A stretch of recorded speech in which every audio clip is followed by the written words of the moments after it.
light. You've got type 1, and it'll also play chrome and metal tapes as well. And it's just a lovely thing. So I'll show you more now. Here's the original cardboard covering protection for it. So inside, actually we'll come to the main unit in a moment, but first I just want to show you these headphones. Now these particular headphones, they just need some new foams now, but they're mega rare, I have to say, and they're the ones that come with the unit itself. There's a little belt clip or a little shirt clip or whatever you want on the side there, and lovely little volume control built into that bar there. Very rare Sanyo headphones, and they're the ones that are actually pictured just on the front screen there on the photograph, so you can see those. But it also came with a lanyard, so you could actually carry it around your neck if you wanted to, instead of on the belt clip. And that one is, in this particular example, is still new and sealed in its bag. Also brand new and sealed and taped in its bag is the belt clip that you can see there. So this is a brand new unit that's never actually been used as far as I know. And the unit itself comes as a lovely little pack here with the radio pack and with a nice little case. Now I'll leave that one be, because today we're actually going to look at a different example, because we've now got two of these, and I think it'd be nice to refresh the other one, get some new belts on it and show you how to change those belts, and yeah, hopefully we'll give it a new lease of life. So I'm just going to pack this back in the box now, and we'll take a look at the other unit and see if it works, and if not, we'll replace the belt. So here's the unit we're going to work on today then, and you can see it's got the most glorious case with it, just to protect the main chassis as it were. And you can see this one literally is also like new. I mean, it's just beautiful. Sanyo Electric Co Limited, made in Japan. Now normally the actual belt clip would go through the hole just there, so when you're actually using it, that's the idea, is that would lock through there, and there's your lanyard clip points as well, should you wish to attach those to the hooks. So we'll just move this out of the case, and you can see it's a beautiful blue kind of velour or velvety kind of inside as well. Lovely. So there's your case, just the two pop studs and access for the belt clip, the control panel, and indeed the DC jack on there. So you could leave that on all the time should you wish. And the main unit is here. So here we go then. So anti-rolling mechanism, you can see it's got the Dolby on there, which will be Dolby B, and that's activated by this little red switch here, and indeed Dolby noise reduction LED lamp there as well. Single phones, select the switch for tape and radio. You've also got separate left and right volume controls. Now you could use those for balance, and indeed that's kind of what they are for. But interesting, I had a comment from one of my partially deaf viewers recently who said he loves the idea of these ones, because with his unit he used it for boosting the volume to his poor ear without having to raise the volume to ridiculous levels and damaging his other ear, which is what you have to do with a single volume pop. So also it allows you just to get a balance in your own head, rather than just, if you like, using it for an output, if you like, for different speaker placements and stuff like that. So it's quite nice to have. Also though, you've got normal and metal stroke chrome tape, so there's a regular, there's a low bias and a high bias playback circuit on there as well. And you can see the metal tape, of course, because why would you have a feature in the 1980s and not tell everyone about it? So that's on there. And you can see the features in terms of transport controls. You've got your play, stop, fast forward and rewind. And DC 3 volts, and it's fairly common for the time with Sanyos, they are positive pin 3 volts just there. You can see it's a 3 volt batteries as well, so 2 AA batteries would go into there. And there's your belt clip, and then you've got some interesting little switches on the side here, and they will become more apparent in a second. So I'll just show you the bottom as well while we're here. So we've got the M-G34DT, and it just tells you about the registered trademark Dolby and that kind of thing just on there. Rightio then, so here we go. What makes this so interesting is that the cassette is not a cassette at all. It's actually a radio pack, or what tuner pack, and this contains all of the circuitry for the radio, and as you can see, it's basically a cassette tape. So if I just hold that up to the camera, it looks, to all intents and purposes, just like a tape. There is no actual tape in here, of course, but it's essentially a cassette size with a couple of different features. So first of all, you've got a tuning dial on the top, and as you turn that, so it moves the indicator needle, of course, and then you've also got your AM FM switch on the side there, and a stereo and mono switch on the side also. Now you'll see the little pins there. You've got 6 contact pins, and they interface with the ribbon at the back, and you'll see those 6 contacts on the ribbon contact. And then when you want to play a cassette tape, you would literally just put your tape in as per normal, and away you go. And if you wanted to play the radio, you put the radio in like so. And then to do that, of course, you've got your switches that poke through the holes on the side, and then you've also got the hole for your tuner on there as well, so you can activate it and see the gradients through the screen. See that moving just nicely. So there we go. So that's how it basically works. Now, I think what we ought to do perhaps is give it a quick test, make sure it does work before we go ahead and change the belts. I've got some belts here from Deck Tech, so we'll get those on today. It's a very complicated job, to be fair. It's not one of the easiest ones at all, and that's kind of why I wanted to give you a bit of an introduction to the model, just to show you what it's all about and what it does, because there are, well, these are very rare, quite frankly. They don't come up for sale very often, certainly not in very good condition, and they'll generally not be working, and of course changing the belts really is somewhat of a job on these, so it's not for the faint-hearted, but we'll have a go today, see how we get on. But first of all, like I say, let's give it a quick test, see what actually works and what doesn't. So I'm just going to bring in my little JSX37 speakers just to see if this works okay, and we'll get the batteries in.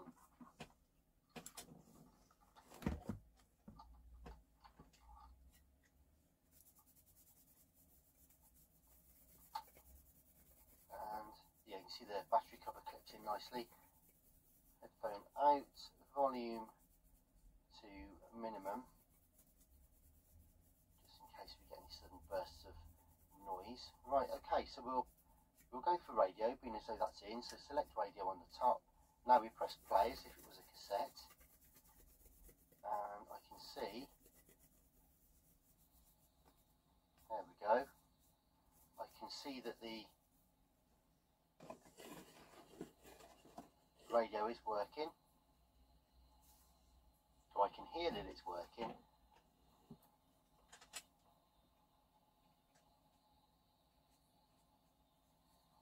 And I'm just going to turn the lights out because I know that these lights interfere with FM.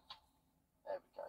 So let's see if we can actually get a signal now. And I'll hold these speakers up because of course they act as the aerial anyway.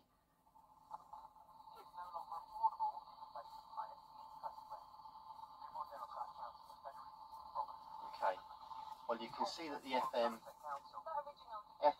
and, I'll just turn it back down, you can see that the FM and the FM stereo lights, the tuning lights are all okay, so that's all we needed to know. I was pretty sure that the radio pack itself worked anyway, so we'll just get the lights back on and we'll look at the tape mech.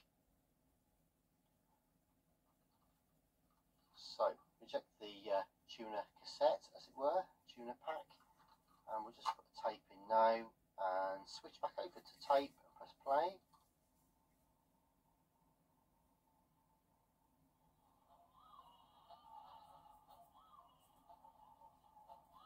Okay, I think that's a little bit slow, and rewind doesn't work at all.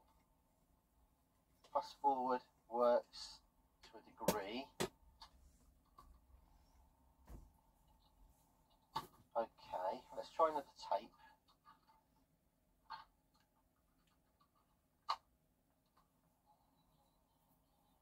Oh dear.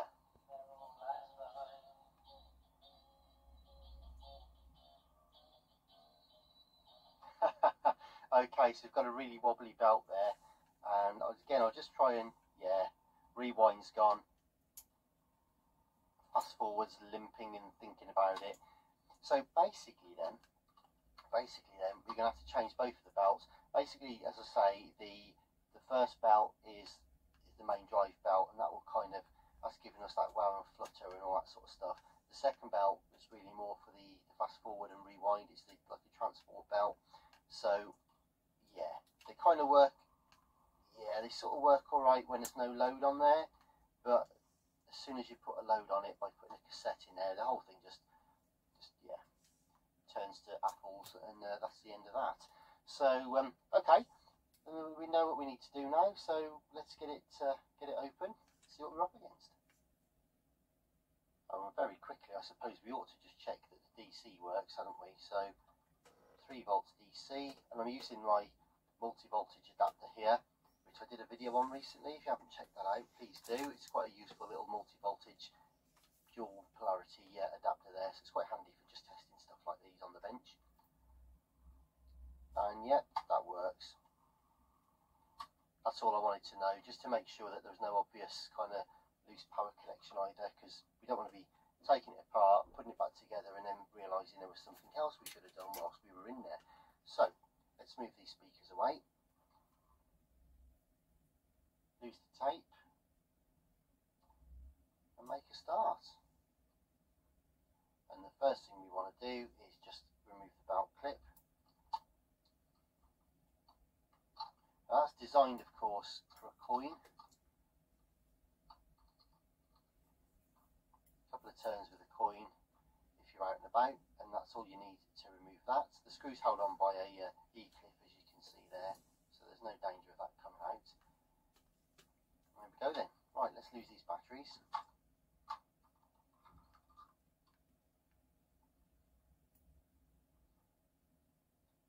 Start removing the rear case, and there's 4 screws.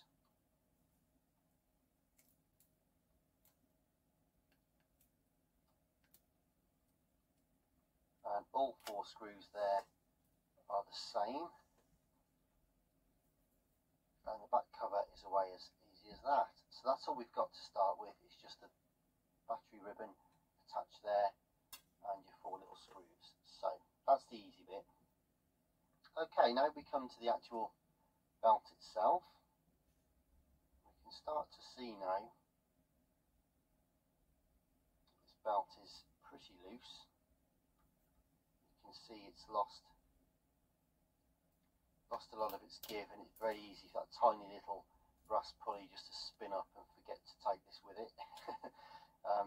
So yeah, and you can see also the little adjuster for the tape speed. You might just see the potentiometer, the variable resistor just there for that.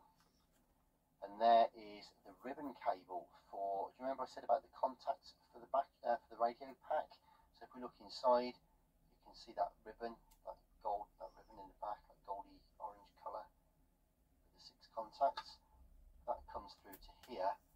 Now I made the mistake years ago of trying to desolder those when I was so-called repairing one of these, and it went horribly wrong, and these contacts are so frail, they just burnt back straight away, and that was basically the end of that. Kind of killed the unit. So lesson learned is don't ever desolder this side, always desolder from the transport button side, and that will make for a much happier place. And the first thing you want to do at this stage anyway really is take a photo or 2. Yeah, so you can see the size for comparison. That is actually the screw with the washer on it, and yeah, I'm a bit old school. That's about as small as I want it to be. Right, okay, so you'll see now that the actual, in theory, the circuit board is kind of loose. Now it is retained, just be careful by the headphone jack, which protrudes through the case a little bit. But even then, it won't really want to come away, because you're held by these cables coming across. So what you want to do is just mark these up. We've got, for a start, we've got the red one just there. There is a blue one, and I think the black one comes away as well. So let's make a start on those three, the black, the red and the blue, and see what that gives us. Oh, and also possibly some of this side, but we'll come back to that in a second. And so what we're going to find is there are blue and red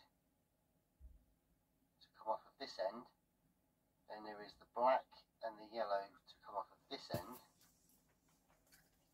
plus there's also the orange, blue and red to come off this end. Most of them are marked, so you should be able to put them back in the right place eventually. I'm just going to get these away now. So there's orange, blue and red, like so. And then this side we've got the blue and the red.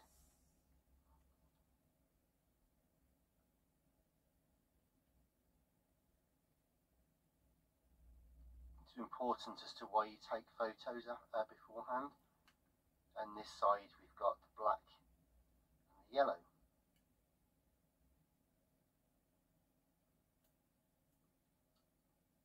There we go. I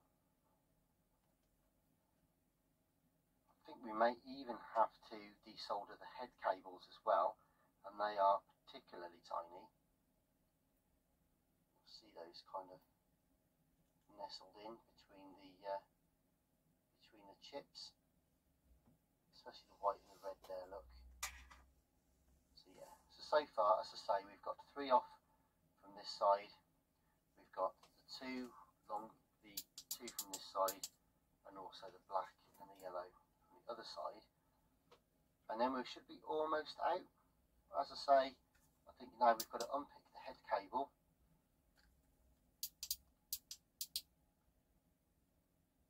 Also, at this juncture, I forgot to say, I normally put a little bit of masking tape or painter's tape, something low tack, just on the side, just to pin the cables, to the edge without doing any damage. Otherwise, you find that you'll probably end up fatiguing the joints and pulling something off that doesn't need to. So yeah, so we've got the two, we've got the red and blue there, we've got the battery terminals off, we've got these 3 off in that corner. So all that remains is the very fragile and delicate work of desoldering the head.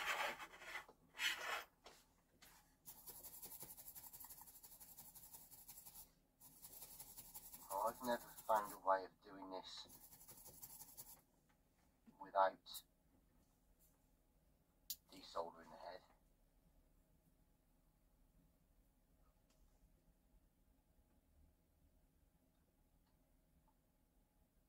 As I say, very, very tiny work. It's microscope work, really, to be honest. How they managed back in the day, I don't know. Perhaps if you used to repair these once upon a time, let me know how you got on, because fair play to you guys for doing this day in, day out. Although I suppose back in the day it didn't need doing because the belts were still fairly new. But anyway, here we go. So typical kind of Sanyo board here. The volume pot, got your Dolby switch here, your master function switch, your headphone socket just there, an assortment of delightful looking resistors and electrolytics, a few transistors across there, and your adjustable potentiometer there for your tape speed. So yeah, and there's your leaf switch, all good. Little power switch, just power socket just on that side. But yeah, so here we go. So now we can actually see what's going on. I'll be super careful not to strain this little ribbon cable, which is for the tape, for the radio, I should say. So yeah, here we go then. So there's your some of the cables out and out of that side, and the head, as I say, we can kind of just tuck that away. Now, if it was a case of just changing the belt, and you can see that it's gone. It's all wibbly wobbly and you know, spinning fairly independently. Just make sure that you remember which way it goes though, because there is a crossover on this one. It's important to note that the belt is twisted so that the top part, the upper part I should say here, crosses down like so. So there we go. we don't want to stop there. We want to remove the actual mechanism because we want to replace the other belt as well. So we've got 3 screws to get out, and these are 2 in the corners.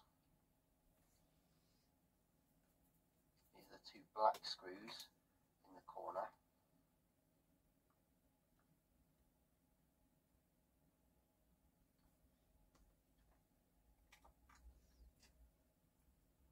Silver one over here.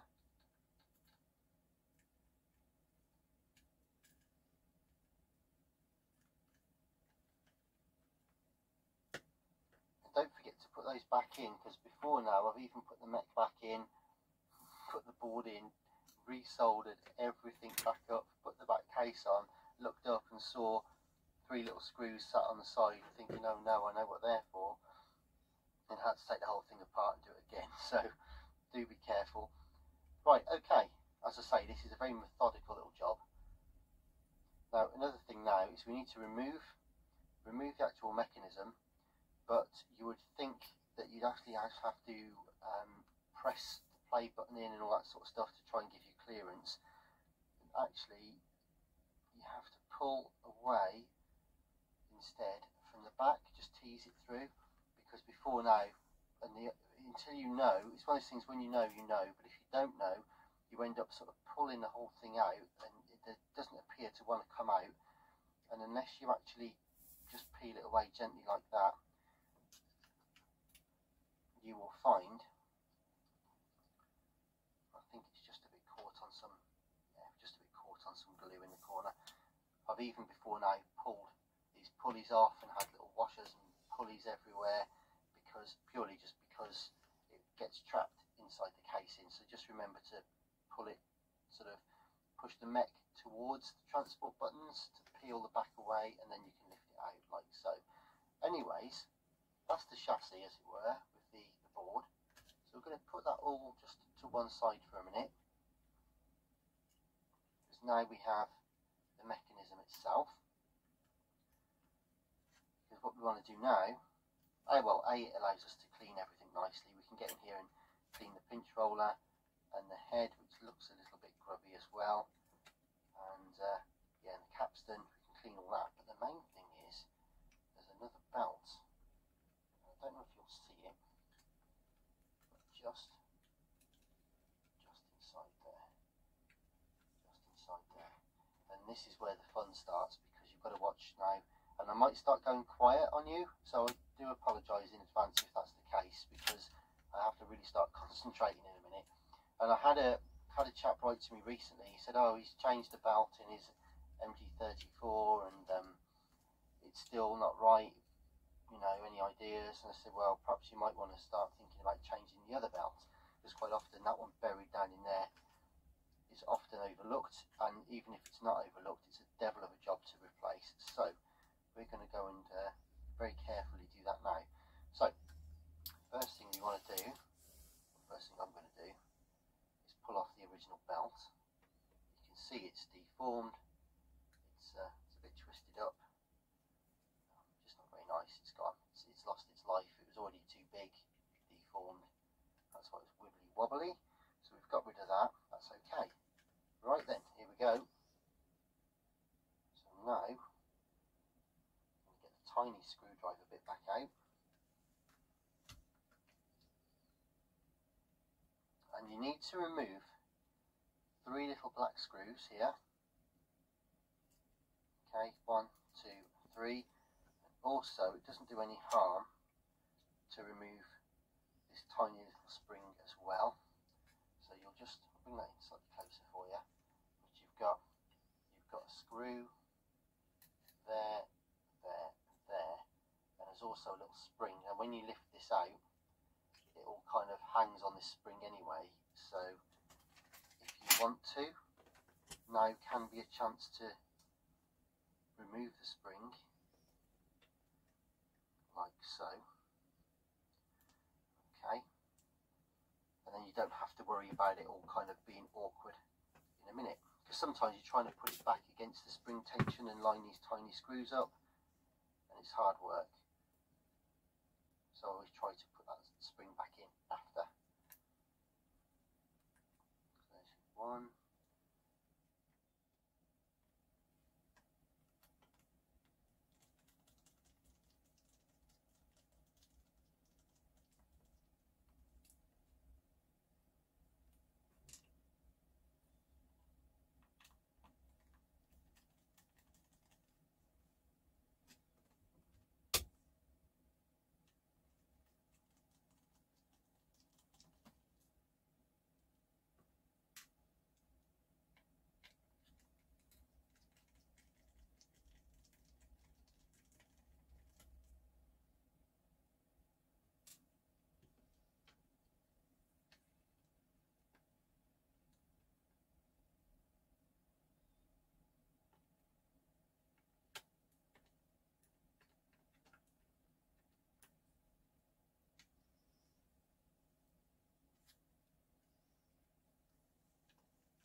pretty fearful little thing. So anyway, there's your second belt. So this is the one that was giving us grief with the fast forward as well. Alright, slip in and what have you. So that's it. So there's the two belts off. And as I say, I can see in front of me 5, 6, 7, 8, 9, 10 screws, 11 screws, the flywheel, a pulley, assorted washers, an E-clip, half of the mech, and yeah, it's all in bits. So now is the time I think I'm just going to stop and have a bit of a coffee, and then hopefully we can put it all back together. It may just work. Okay, I've just made myself a quick coffee so we can settle in for the reversal of the procedure. Now, I've just had a quick count up and there are 29 loose items that need to be put back together again, and I think 10 solder joints. So, first things first, we'll get these belts on. So I've got some belts here from Deck Tech, and I work with these guys on occasion to develop new kits if there aren't any about anywhere else, so that's always really cool. Now, the thing with this one is I think we've got a 45 by 1mm square main sort of motor drive belt, which is this one. At least that's how I measured it up. So I think we're going to be alright with that one, because the original one's obviously got slack and got loose, so that should be good. Right, the only thing is, so we've got a 1.5mm belt for the bottom belt, and I measured around 35.5mm, and they very kindly sent me a 35 and a 36, which is what they have. And overlaying them, I think the 36 is almost exactly right. The only thing is, of course, that was slightly loose and it wasn't working, which is why we're replacing it. So I'm going to go for the 35mm, which was the very slightly smaller one of the two, and we'll go from there. So what I'm going to try and do here now is fit the thick belt over the pulley,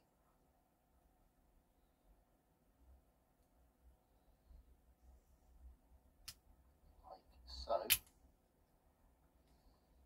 Of course, that needs to go through and in. We've got to make sure we don't get any grease from the mech as well onto the actual unit. So we also have to carefully, now I'm going to be sort of in my own way a little bit, so apologies. But basically, we've got to feed the belt over that pulley, put the capstan through the rebate there, and yeah, try not to get any grease on anything. So just let me go quiet for a moment.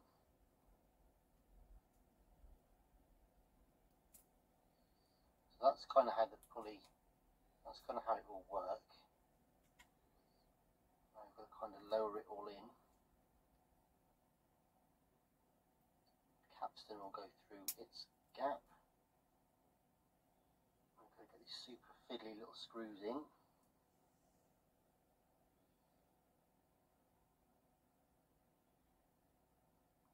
Once you've got one, you can kind of relax a little bit.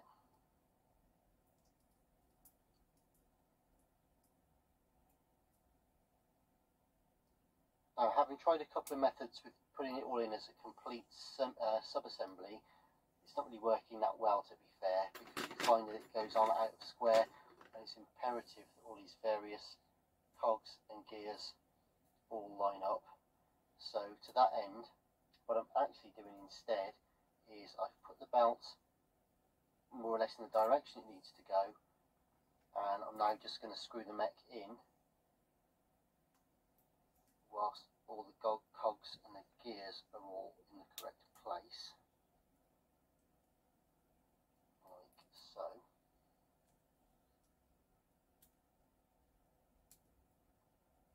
So now we have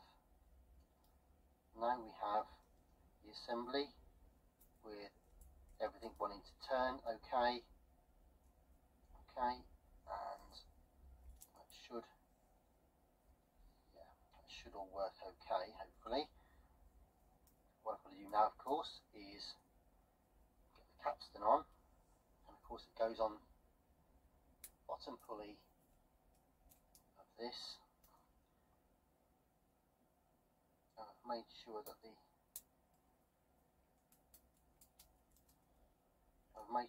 capstan is clear.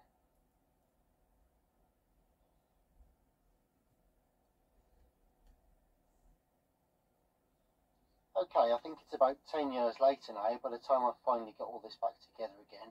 It really is trickier than it looks. I ended up having to take out a couple of extra springs as well, just to allow us to line everything up properly and then screw it down and then respring it. So my advice for future would be to probably take all the springs out and just be done with it. But anyway, here we are, and it would appear that if I press play, it locks in, stop, fast forward, rewind. I think it all works. All the levers, the auto stop and everything else seems to be okay. If I turn the flywheel by hand, you should see the gear turning just there. So that's pretty cool. Right, so I think what I'm going to do now is get the capstan back on. That tiny little washer back over there. Like I say, extremely fiddly job. Okay, that's down there. Right. Next we get to lose the E-clip, fit the E-clip. So again, oops, so fiddly this job, honestly, see, it's just, really is. Okay, so, just put a tiny bit of grease on the end of the screwdriver there.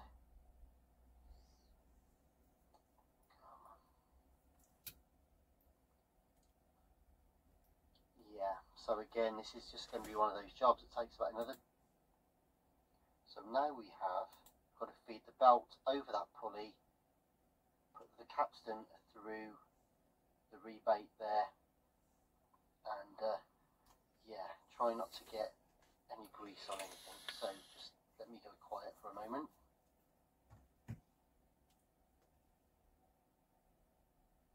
So that's kind of how the pulley, that's kind of how it will work. I've got to kind of lower it all in. Capstan will go through its gap. I'm going to get these super fiddly little screws in.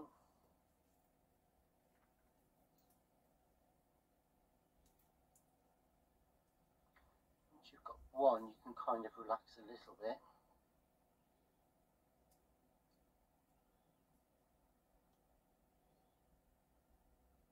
Now, having tried a couple of methods with putting it all in as a complete sub-assembly, it's not really working that well, to be fair, because you find that it goes on out of square and it's imperative all these various cogs and gears all line up.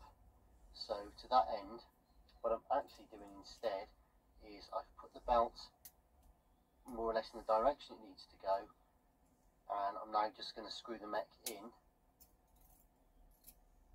whilst all the cogs and the gears are all in the correct place, like so.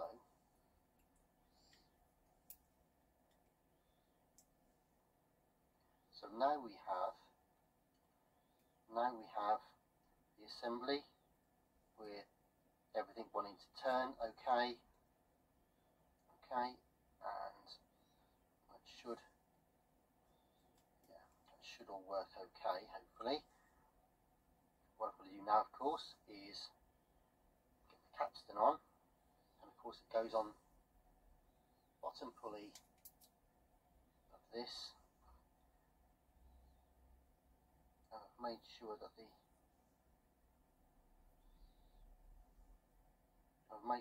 capstan is clear.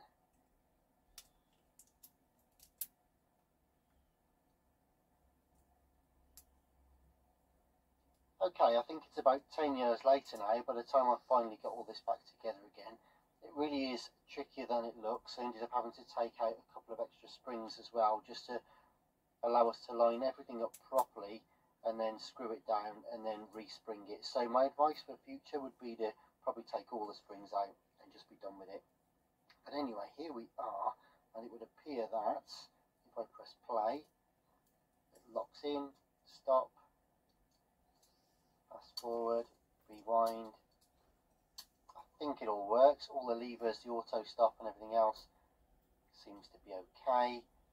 If I turn the flywheel by hand, you should see the gear turning just there. So that's pretty cool. Right, so I think what I'm going to do now is get the capstan back on. That tiny little washer back over there. Just say extremely fiddly job. Okay, that's down there. Right. Next we get to lose the E-clip, fit the E-clip. So again, oops. So fiddly this job, honestly, see, it's just, really is. Okay, so, just put a tiny bit of grease on the end of the screwdriver there.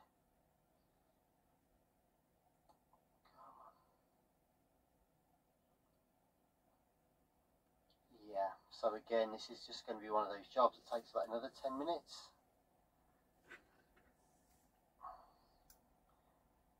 If I ever get this E-clip back out and fit it,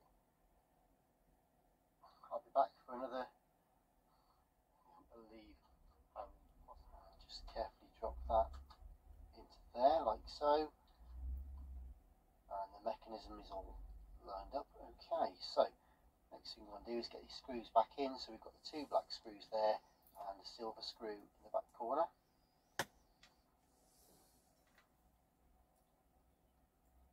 So be super careful, just making sure that all the cables are where they should be, all the let outs are in the correct place, and of course we've got to drop the headphones through the hole there. That's it, so that's fine, and that all sits nicely.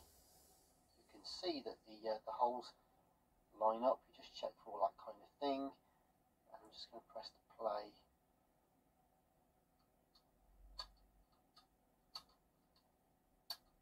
Yeah, looks like all the leaf switch mechanism should be okay. Feels good. So tiny little screw and washer.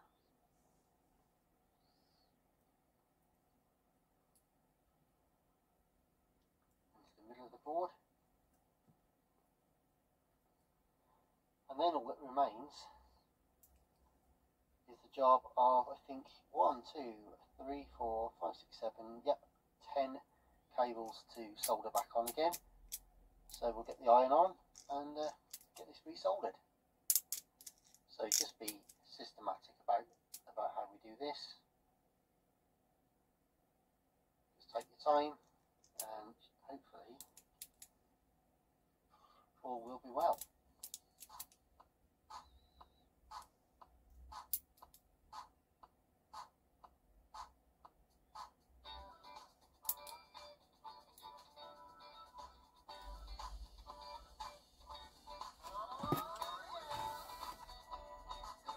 Seems to be working as it's supposed to. We can only hope, I guess. When you see things that are for sale, like on eBay and places like that, people pay the same price for something they found in the back of a cupboard than they do when someone's spent an entire day working on it. So anyway, I'm just going to go ahead and clean them, cleaning the head there, cleaning the capstan, got the grease off from fitting that E-ring. The only reason I used a bit of grease on there was because I was trying to stop it from flying across the room. I did actually lose the original one. That shot across the room just as I thought it would, never to be seen again, literally. So I fitted another one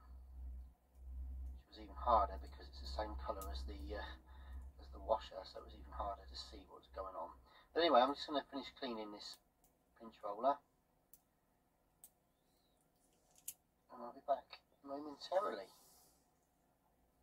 Okay, next job then is to get this pulley back on. Hopefully we can lock that into position. There we go. And that has a tiny little washer there, like so. Good.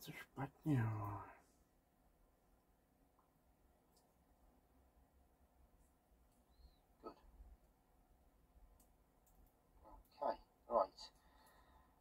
Alrighty, so the head's clean, caps and pinch rollers cleaned. Mech seems to be working as it's supposed to. We can only hope, I guess. The next job is to get the drive belt on, which ordinarily is the easy job. It's actually, there we go.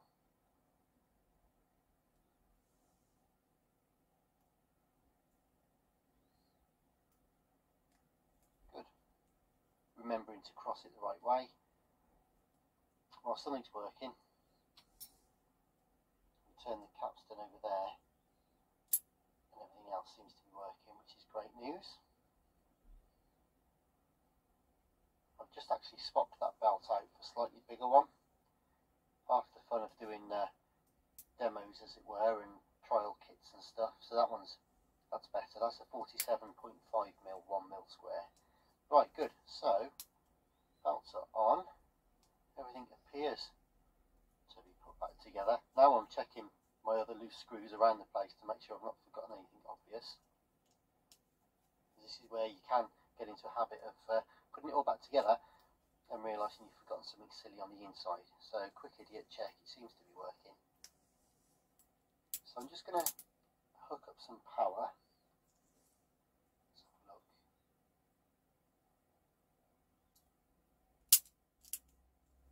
Okay, that seems to work. And fast forward and rewind. Stop. Yeah. Because it's on all the time, because of course we've got permanent 3 volts live to the motor. But in reality, I think what should be happening is the little lever for the leaf switch will actuate the motor when we need it. So obviously when it's in stop position, it won't normally be getting powered.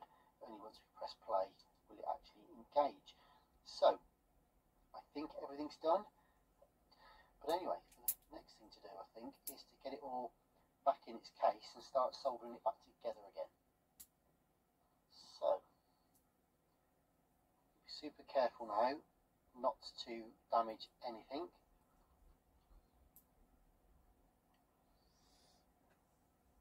So I'm going to get the mech back in, keep the heads out of the way.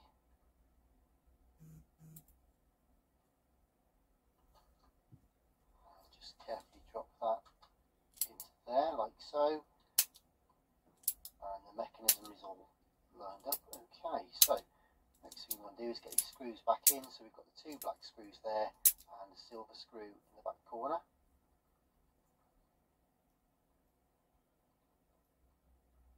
So super careful, just making sure that all the cables are where they should be, all the let outs are in the correct place. And of course we've got to drop the headphones through the hole there. That's it.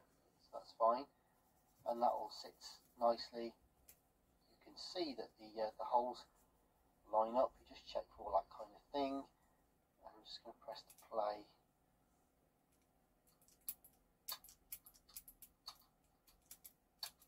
Yeah, looks like all the leaf switch mechanism should be okay. Feels good. So tiny little screw and washer.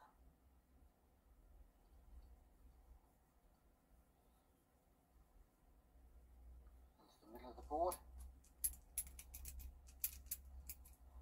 And then all that remains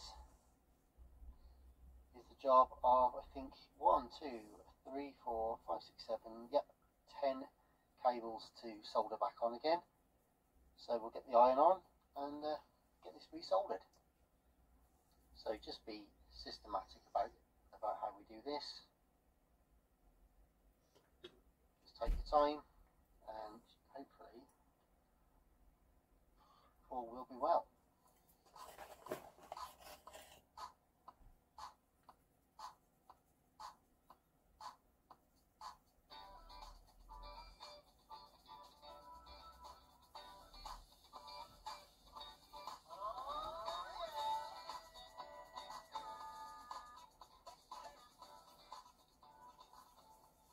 So all that remains is for the head cables now to do.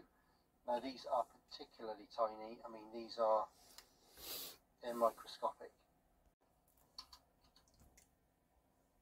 The play is smooth, so I think I'm going to take that. It's a bit of a win, to be honest. Yeah. Right, I think I'm just going to put the back on. Been a bit of a long day one way or another, this one. Put the tape back down. Hold all these cables back where they came from, and get the back cover on, and we'll have a bit of a reveal.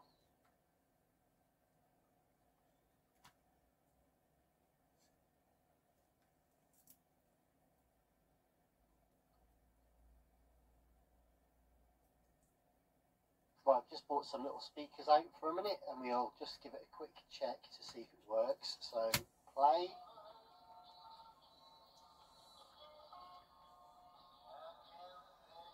Okay, it's a little bit slow, but that's okay.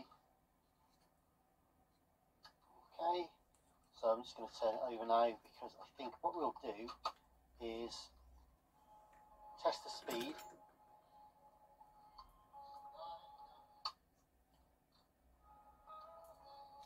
So we'll just change that via this little potentiometer just here.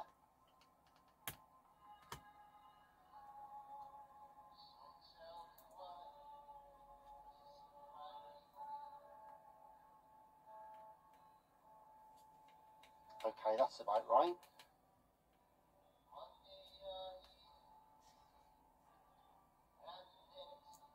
Okie dokie, good. Okay, I've just tweaked the tape speed a little bit, so we'll just try it one more time.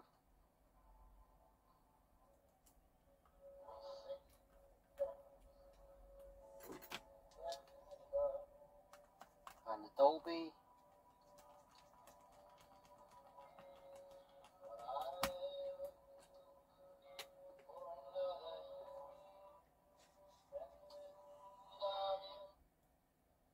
Good. Okay, we just got to the end of the tape there, but we can see that the Dolby and the Chrome tape switching works well. You can hear the EQ differences on that, so that's cool. And also fast forwarding is nice.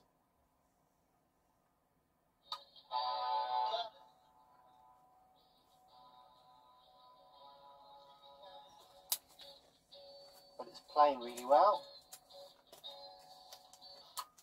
Good. Right, we'll give it a bit of a wipe, have a tidy up, and just take one final look. So here it is then, the Sanyo M-G34DT cassette player come radio. It's been a labour of love, I don't mind telling you. It's taken way longer than I thought it might have done. It all started out with the best intentions, but of course once you get to the innermost belt, there were cogs, pulleys, springs, cams, just jumping out across the room trying to make a bid for freedom. So it's been a case of slowly but surely changing one thing, altering the position of something else, and trying to get it all back together again. I've spared you most of it, to be honest, because it was pretty painful both to do and half the fun of doing demos, as it were, and trial kits and stuff. So that's better. That's a 47.5mm 1mm square.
No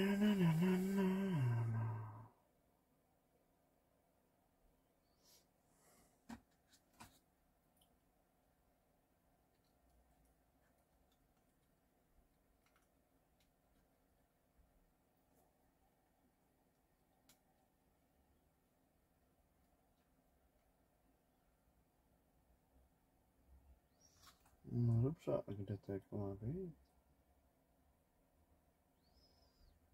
To má být až tady na tom velkým, no.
Right, good.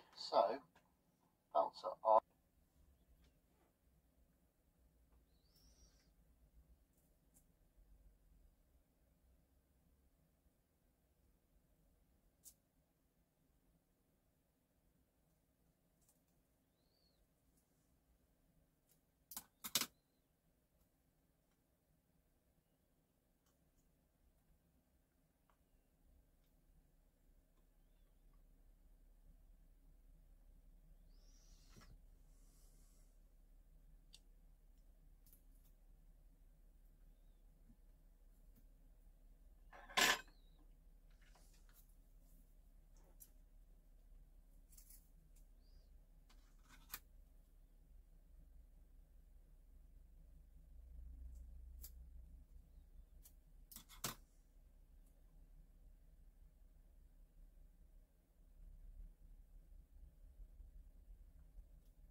village tour. Go behind the scenes, explore the set, and see where TV magic is made. Enjoy a fully immersive guided tour. And you can even book a star tour where you'll meet and have a photo with a surprise cast member. And face off! See something that is bad, eaten with just happened to... Isn't it? Especially by Muslim communities. 8, 10, 12.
It's gonna be a bad day. I'm tired of shit, and the coffee ain't hit yet. Damn, ain't that great.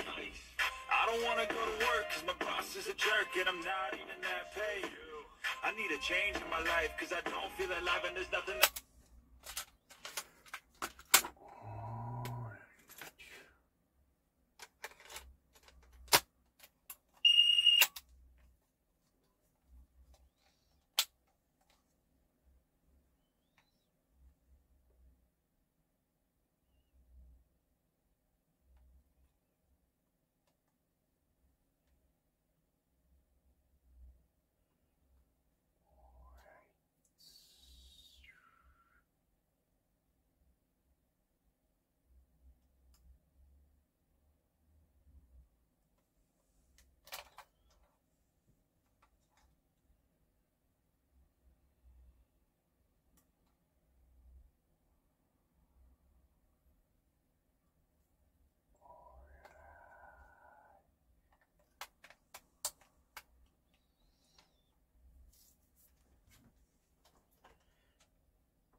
on a trip and I don't plan to visit. I'm gonna stay there